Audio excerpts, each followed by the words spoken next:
All right, guys, so this is a follow-up on the video I released just prior to this one. That's called Want to Get More Clients, focus 95% on rapport and 5% on the solution. So I just took that listing. I beat out the attorney's referral to get that listing, which made me feel really good.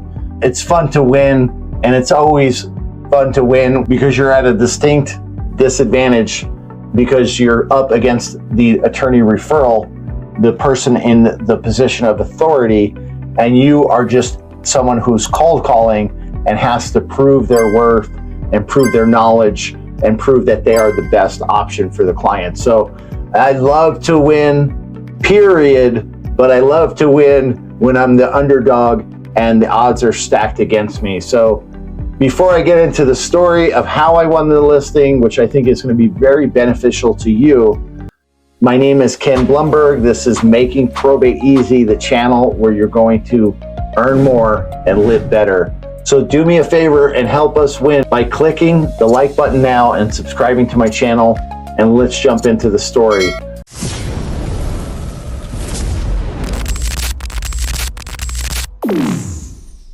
So I thought I had an appointment set with this client. I told her that, hey, I'm looking for a house for myself personally, so I'd like to come down and potentially write you an offer on the property. And if that doesn't work out, then we can talk about how much I feel like we can get you on the resale market, or if we send it out to my investors, how much you can get. Because she was very distraught. She had lost her son. So her and her ex-husband just said they want the property gone as quickly as possible, and they just want to get rid of it. They're not as concerned about the ultimate price that they're going to get for the property as they are for just getting it gone and sold, so they don't have to think about it. And they can just remove the stress of dealing with the real estate out of their lives, and then they can properly mourn the loss of their loved one. So I figure, okay, I have the appointment. I was set to follow up with this client in 2 days from yesterday. And she texted me and she said, thank you so much. It was great talking to you, but I'm going to work with the attorney referral, right? Of course. So immediately I was like, okay, I need to spring into action and prove to her that I am the best option and the best choice. So these are some of the conversations I plan to have with her anyway, but I called her. I asked her if she had looked at my reviews. She said she did, and that was fantastic. And then I was basically saying, well, I thought we were going to meet at the house and I was going to write you the offer. Don't you know if you work with only a real estate agent, you're going to end up paying 2 commissions potentially. So with me, maybe we're going to list the house, but you definitely have an option that I potentially am going to write you an offer myself because I'm looking for a new home for myself. Basically, I'm looking for my forever home. So if I find the right home, I'm going to buy it and I'm going to sell the home I'm in, since I've lived here for 2 years and don't pay capital gains on the property. So she said, well, I'm just really confused. The bottom line was she didn't really want to meet with both of us and then have to tell one of us no. Because she was like, I'm so confused. I don't know who I should work with. And I was like, well, number one is don't stress out. I would say look into your heart and see who you think is going to be of better assistance to you, who's going to help you. I told her, calm down. I don't want to see you upset, first of all. We're both adults and we compete all the time and not everybody's going to win. And you should look to your heart to tell you who, A, you get along with better, and who do you think is more qualified? Who do you think is going to give you a better, smoother experience and get the home sold as quickly as possible, like you're asking to do? And she was like, well, I don't know. I'm confused. I like you both. And I was like, well, number one, have you looked at my reviews and kind of got an idea of my track record? And she said, yes, I have. Your reviews look great. But I just, like both of you, and I don't know how I'm going to decide who's a better real estate agent, or how I'm going to decide who I should choose to help me. And I said, well, that's no problem. I understand, but we can think this through. And then it occurred to me that she was telling me her nephew had moved out of the property because he was going to try to buy it himself. They were going to either give it to him or he was going to buy it way under market value. But that didn't work out, and they ended up at odds. So he moved out of the property. So it occurred to me that there was more than likely no utilities on the property, because the other factor and why they wanted to get rid of the home quickly was they didn't have any money and they didn't want to continue to carry the mortgage. So that kind of came into my mind, and I said, well, Lois, in addition to the fact that I believe I'm a better realtor and I can get the home sold faster because I have a huge pool of investors in addition to the amazing marketing I do. But the other thing is, I will go ahead and turn the utilities on for you, because you definitely don't want buyers coming there in the evening when they get off of work and they go into the house and there's no utilities and they can't properly see the home. And obviously, the other thing, Lois, is if they come to the house and there's no utilities on, the first thing that's going to pop into their minds is, what's wrong with this house? Like, why aren't the utilities on? Is there a problem? Do the electrical system, does the electrical system not work in the property? And then the other thing that is going to trigger, it's going to be an issue, even if you can find a buyer and somebody trusts that the electrical system actually is working properly, you're still going to have a problem because an inspector is not going to be able to properly inspect the home with problems not having utilities on. So I said, hey, Lois, I'll call the utility company. I'll find out, first of all, if the utilities are off. And then if they are, don't worry about a thing. I'll go ahead and turn the utilities on for you. It's no problem. You can reimburse me at the end of the sale, but I promise you, it's going to get you more money. And it's also going to give you exactly what you're looking for, which is a very quick sale. As opposed to if people feel that the utilities aren't working or they can't do a proper inspection on the house, that's going to slow things down and it's probably going to bring in a lower sales price. And she was like, oh, the other realtor never even mentioned that. And I didn't even think of it myself. And I was like, well, that's the benefit of using me, somebody who's been doing real estate for 18 years here in Las Vegas, somebody who knows every in and out of the process, everything to expect, everything to look out for. And I understand, but I'll take care of it. I've got you, and we'll get those utilities on. And she's also going to come into town to clean out the property. So that way, if that runs late into the evening, then the utilities are going to be on for you, because I don't want you to get into town and then it takes longer than you suspected. And then you're sitting in there in the dark, and then you have to come back the next day and prolong your trip, because she's just planning to get in and out of Las Vegas immediately. So all that happens. And then, I tell her all that. She basically says, the other realtor is calling me right now. Let me talk to him and see what he has to say, and then I will call you back later. So I was like, oh, geez, okay. Well, of course, you get a little tense when that happens, but I'm like, okay, I've said what I need to say, and we'll play it out. We'll have a good time. We'll see what happens. We'll see who wins. I went to another appointment with a past client of mine. Great guy. I've helped him buy and sell probably about 4 homes. He's going to move to Florida. So had a great conversation with him, caught up, chatted for a while. I get out of that appointment. I call her back, and I'm like, so what went on with Eric, the other realtor? And she was like, well, the bottom line is, I don't know. It's hard for me to make a decision. I don't know who I'm going to choose. So I'm going to let Wilbur decide who we're going to work with. I'm just going to leave it in his hands, and he's going to make the final decision. And again, right before we jump off, she's just like, I'm sorry, but I just can't decide. Like I said, I like you both, and it's such a nice home, and I just want to get it sold. But I can't make the decision. It's just too hard for me. And I said, well, Lois, I understand, and you're right. It is a beautiful home, and it would be an honor for me to help you sell it.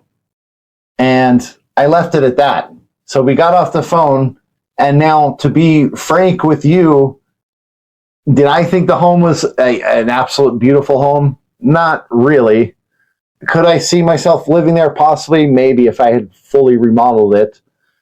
But I try to come from a place where, listen, you don't know what the people's means are and what they are going to think is nice and what they're not going to think is nice. And now I'm talking to a lady who just lost her son, and she wants to think of her son as living in a nice property, right? Because anything he touched is probably just, wonderful and beautiful to her. So I reciprocated and told her, yes, it's a beautiful home.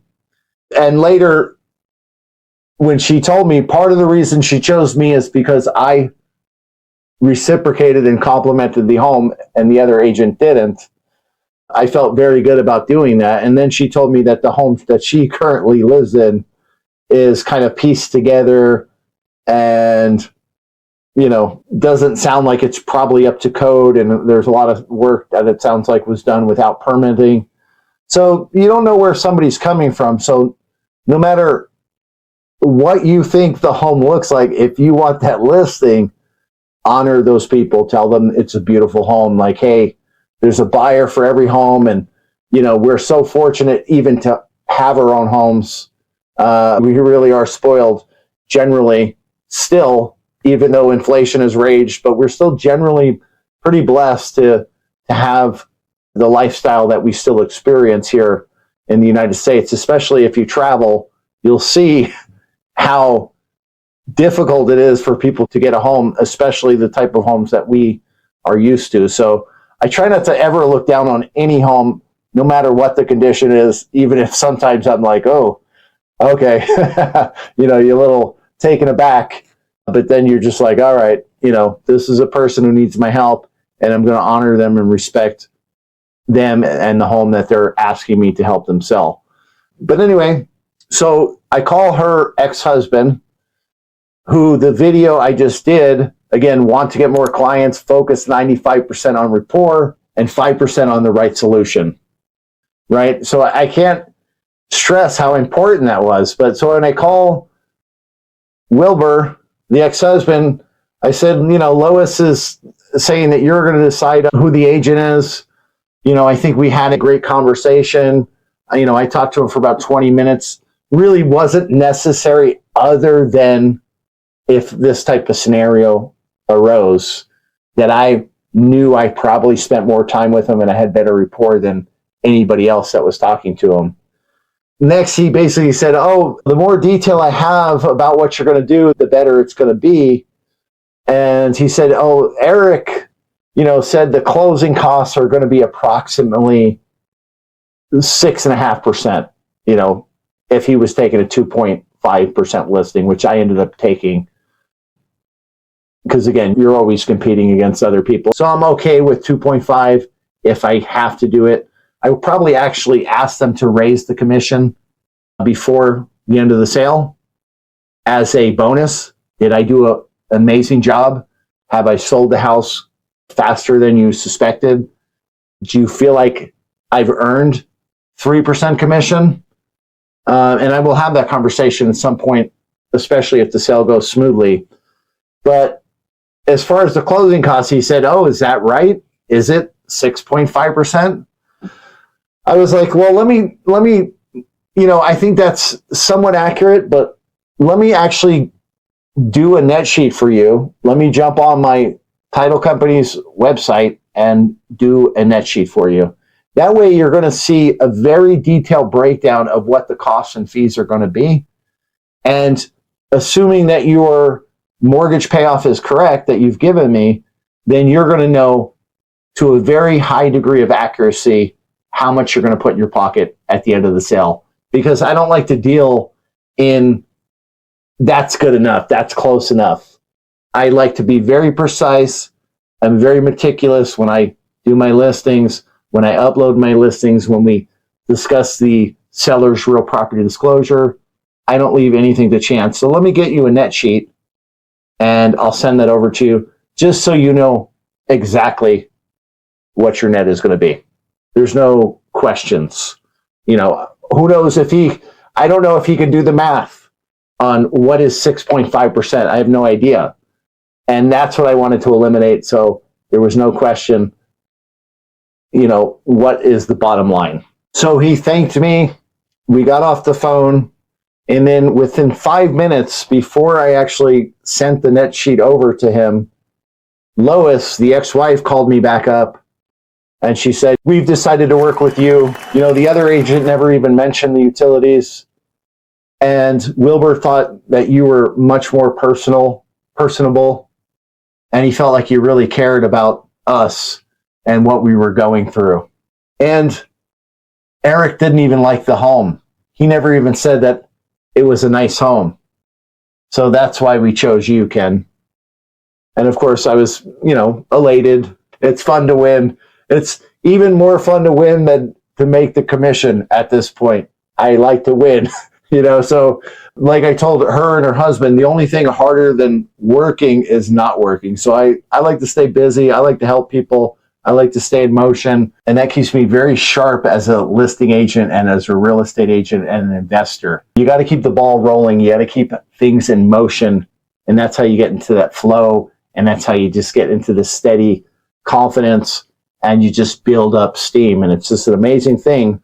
So I would highly suggest whatever you need to do to get into action with people and start making transactions happen, go the extra mile and do those things.